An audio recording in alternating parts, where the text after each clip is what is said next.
cette troisième rencontre entre les deux chefs d'État, les sujets de discussion étaient nombreux. Le président français François Hollande a tout d'abord encouragé les autorités ivoiriennes à poursuivre les réformes engagées dans le domaine de la sécurité, de la réconciliation et du dialogue politique.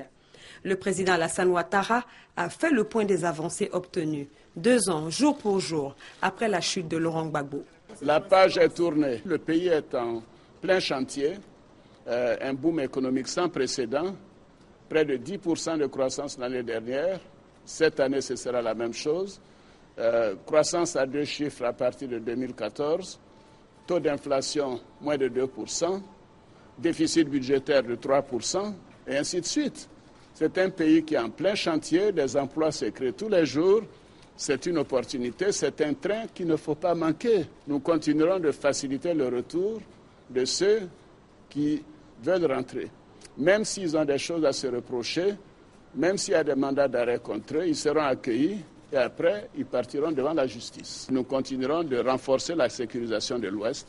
C'est important parce que c'est la région qui a été la plus affectée en dehors d'Abidjan pendant donc les difficultés de la crise post-électorale. La réconciliation prend du temps. Nous avons 2 ans de présence à la tête de l'État. Nous avons l'obligation, je ne dirais pas la volonté, de réconcilier les Ivoiriens, de les rassembler. Nous voulons un État de droit renforcé. Donc nous faisons confiance à la justice. Nous encourageons même le ministre de la Justice à demander l'accélération et la simplification des procédures. Donc nul ne sera épargné. Mais ce sera au rythme de la justice ivoirienne qui est indépendante.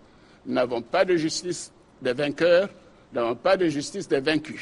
La France soutient également les efforts du président de la CEDEAO pour la résolution de la crise malienne. Les présidents français et ivoiriens ont convenu de tout faire pour que le calendrier des élections au Mali soit tenu.